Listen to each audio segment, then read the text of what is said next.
Greetings, my beloved clients. I have an important message for you guys today, and be patient with me as I try to get it out because it's still something that's brewing in my head. I haven't put all the words to it, so we're gonna kind of be working on it as we go. But we are in an opportunity right now that doesn't come along very often. Like an eclipse. So an eclipse is something, if you are in the right place at the right time, you'll be able to see it, right? You can know what day it is, but if you're in the wrong part of the world, you won't see it. And if you are in the right part of the world, but you went on the wrong day, you won't see it. It's something that happens at a particular place at a particular time, right? And if you're there, you see it. If not, you miss it. Well, there's a situation like that in the investment world right now. We're in this unique opportunity, the type that only come around once in a lifetime, if that. Okay. I think of the last time was the Roaring 20s 100 years ago, and I think about the gold rush in 1849 in the Bay Area. That was a long time ago. So, and what this is it's this technology boom. It's specific to software. And somehow Marc Andreessen saw it coming in 2014 when he said software eats the world. But the timing wasn't quite right yet. There wasn't the technology in place like there is today. By the technology, I mean the infrastructure, that there's in our hand, we have enough computing power and we have sufficient connectivity, and there's enough cloud storage, and there's the infrastructure in terms of the code writing and all this infrastructure that is now in place that has never been for this to really take off. And the second thing is that we have the emergence of a generation that is ready to usher this in, and I'm talking about the millennials. And I said it, talked about it in previous videos, that it's their time. And the boomers had their time, but they're on the way out. The coronavirus accelerated the transition from boomers to millennials. The millennials are digitally native. They speak this language. They were born with the iPhone in their hand. And as they are the ascending generation, they want to establish their way in the world and their way of doing things. So it's ripe for changing, and they're looking around, they're saying, this could be done better, right? This could be done differently and more easily. And so it's not just that the technology is in place and that the generation that's going to do it is in place, but the coronavirus showed up like at just the right time, and to put these things together and accelerate it, and to literally be that chemical accelerant that ignited this thing, because the transition from one generation to another that was gradually happening accelerated, and the need to be able to do things virtually and online and at a social distance went from it has to happen to it has to happen today.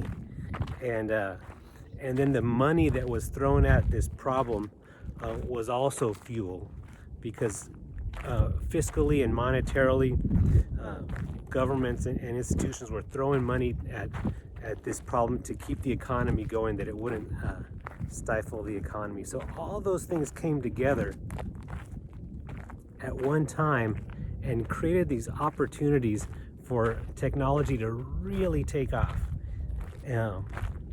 And so we took advantage of it in 2000 in the public markets, But where it's really exciting is in the private markets, because the public markets receive the companies once they've already proven themselves, and once they've already gone from, a $10 million market cap for an idea that is in its first weeks of traction to, billions when it goes public.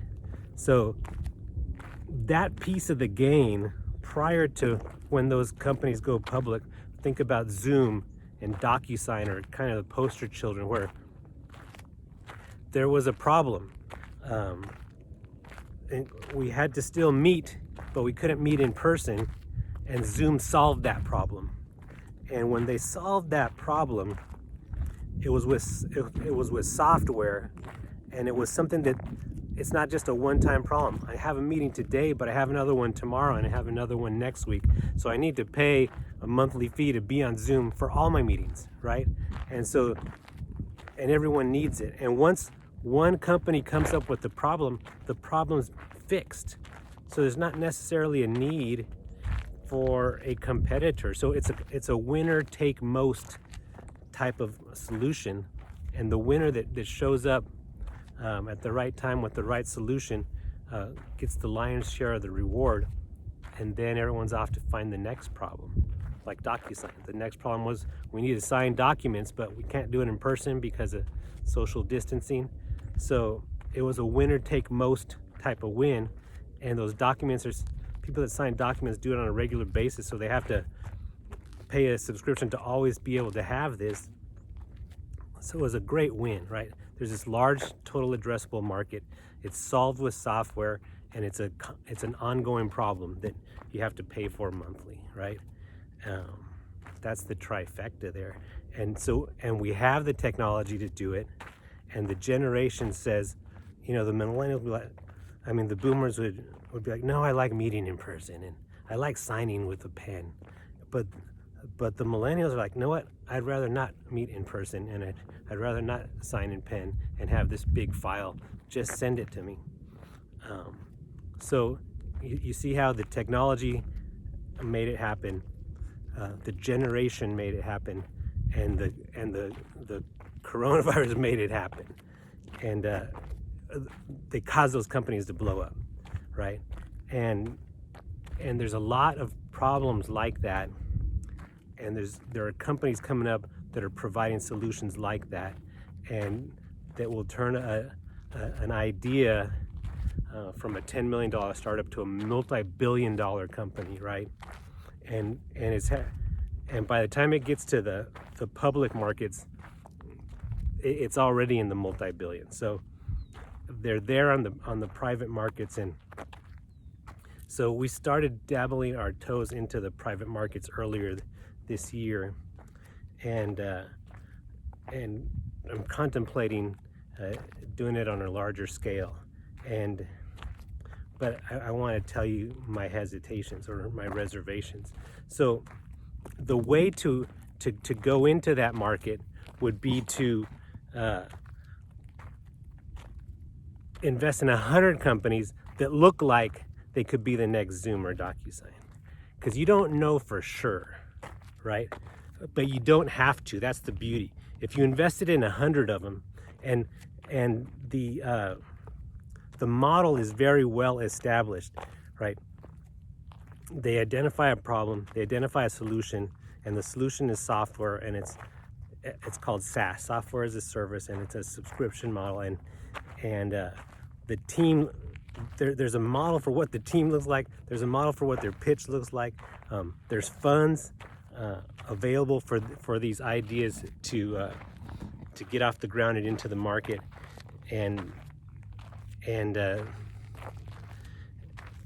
but even with all that, you don't know for sure which ones are going to hit. So if you invest in 100 of them, and one of them hit, because the opportunity is for it to go from 10 million to a billion, that's 100x. So if you invested in 100 of them, and one of them hit and 90 of them failed, you'd break even, because that one would 100x. It'd give you back your 100. The other 99 would go to zero, and you started with 100, you ended with 100. You didn't lose money. But if you're right on 2, then you doubled your money, because your 100 went to 200 because you had two 200 baggers, and the other 98 went to 0. So if you're really good at this in normal environments, on 100 you might be right 5 times and get 5x your money, which is very good returns. I believe we're in a situation where on 100 of them we might be right 10 times because the environment is so rich right now, and you could get 10x your money. Now these are usually, it takes about 5 years or more for these things to develop if everything goes right. So it's a long-term investment, but the returns are great. But that model, if I were to do that for my clients and get these phenomenal returns for them, and because of the market we're in, out of 100 deals we're right, out of 90, out of those 100, I might be right 10 or do pretty good on 10. And it's not extreme. It's not only it will 100x or go to 0. You could lose. It doesn't have to be those two extremes. It's the range of outcomes is within that. You might lose most of your money on a certain deal, break even, make a little bit, make a lot, make 100x or more. But that asymmetric risk is that each one of these opportunities, if well selected, has the potential to be a 100 bagger. Okay. So the right thing to do would be to buy 100 of them, because you can't only pick the winners. Nobody can.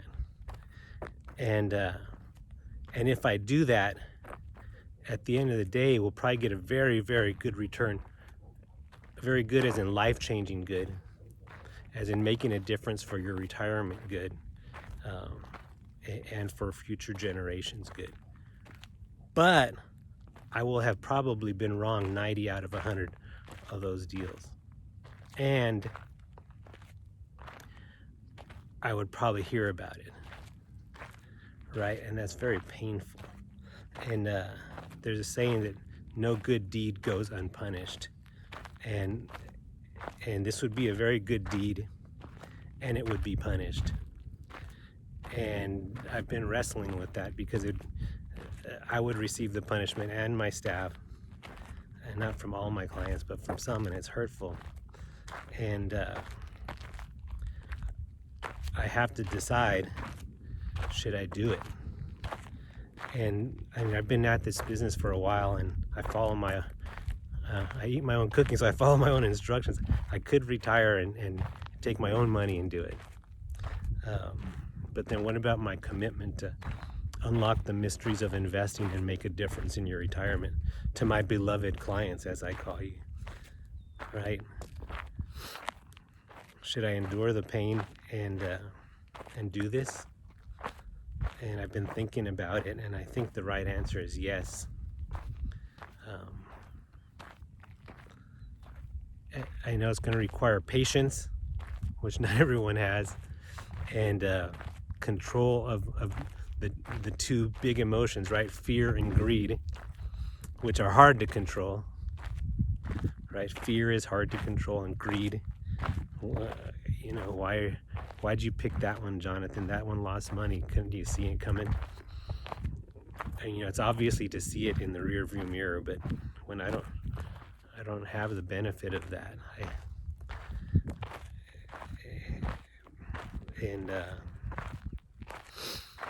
or the one I didn't invest in that did become Uber or whatever, right? Or why didn't I put more in that one if it was such one of our good ones, right? We should have put more in that one. We shouldn't have done that one. And then, because the news isn't good every single day. Every one of these companies goes through struggles over the 5-year period of time. We can't get the money out because it's pre-public markets, so we can't just sell it on the exchange. But the returns that we could get could really help my clients get a comfortable retirement and leave a lasting legacy. And so I have to talk to my staff, because it's going to be painful for them too.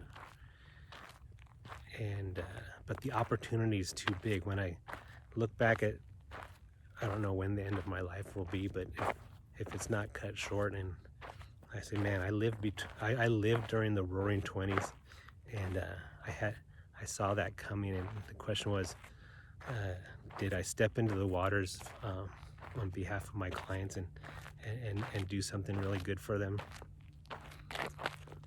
or did I just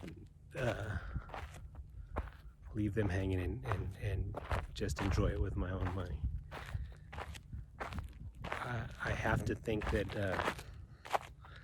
the right answer would be that I took my clients on the ride with me, and I endured the difficult conversations, and not all my clients will run me through the ringer, but some of them will, and but I did it anyway, knowing that it's for their good and for the good of their children and grandchildren. So I'm going to be talking to you about this opportunity because it is like an eclipse. It's one of those things like a hurricane that if you were out in outer space, you could see it on the face of the earth. That's how great the forces are that are uniting to create this opportunity. And so money's coming into this space, so the returns are going to be a little bit diluted because of that, but they're still going to be very good. And like I said, we only need to be right on a handful of them to make a meaningful difference in our retirements and our legacy. So I want you to think about that. And now this is not something that we're going to dump all the money into. It's something that we would give ourselves a 5-10% exposure to.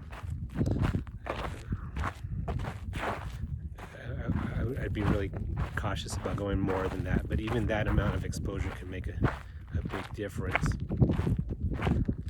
And the opportunity is too great, and the risk is low compared to the upside. So looking at it from a risk perspective, the size of the reward is much bigger than the risk we're taking if we do it right. And so we're gonna enter into this market, and I know I'm thinking a lot while I'm talking, and I hope I'm saying the right thing and not offending anybody, but we'll be talking about this. Okay, you guys have a great weekend.